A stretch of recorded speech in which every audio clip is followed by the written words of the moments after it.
Hi everyone, I'm going to make green tea.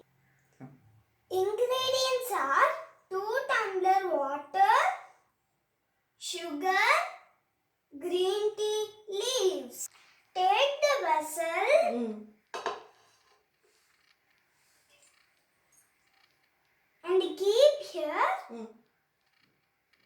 2 tumbler of water.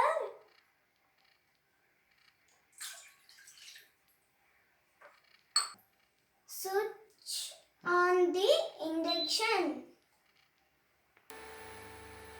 Wait till the water boiling.